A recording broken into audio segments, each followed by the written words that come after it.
Good evening and welcome to SBS World News Australia. I'm Lee Lin Chin. And I'm Craig Foster. Christchurch is bracing for more aftershocks after yesterday's devastating earthquake. The tremors are fueling fears that many already weakened buildings could collapse. More than 500 buildings were brought down by the magnitude 7 quake. Around 250 people spent last night in shelters. That number is expected to double tonight. Most power, water and sewage facilities have been restored.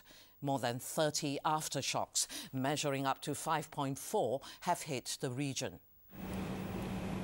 Christchurch resembled a ghost town as dawn broke. The CBD is still off limits to the public. Civil defence authorities say it's just too dangerous. Hundreds of buildings lie in ruins, many beyond repair. Engineers working overtime assessing the damage. Being a structural engineer, I was well aware of which buildings probably wouldn't be up before I left home yesterday, and I haven't found any surprises yet. I'd just put the comment extensive facade and other out-of-plane damage. This building's a write-off. The walls have crumbled, but the tables inside are still set, virtually untouched. This church has stood strong for almost 130 years. It's still standing, but today's wedding had to be relocated. And it's feared strong aftershocks could make matters even worse. Until it's been reassessed, we'd like you to get out and... But not everybody had to be asked. This couple have opted to live out of their car. We really wanted to stay in the open space, just in case another quake occurred that was large.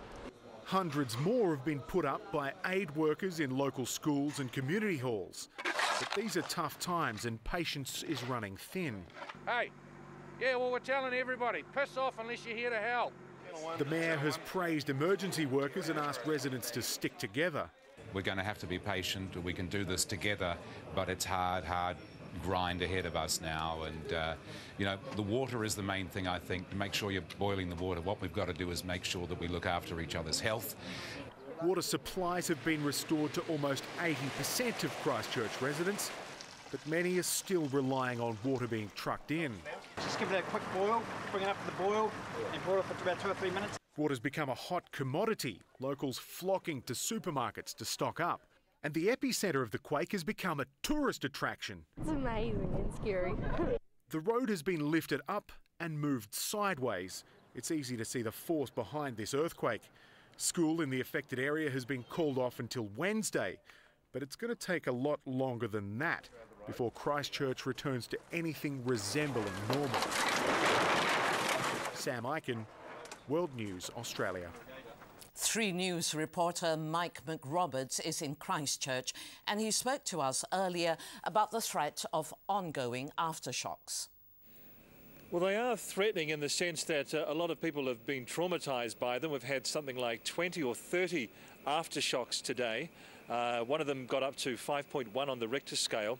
They're also threatening too because of buildings like the one behind me in the central business district that are partly demolished, and police have been very worried about those buildings falling further and hurting or injuring people. That's why the central business district has been very much locked down here in Christchurch.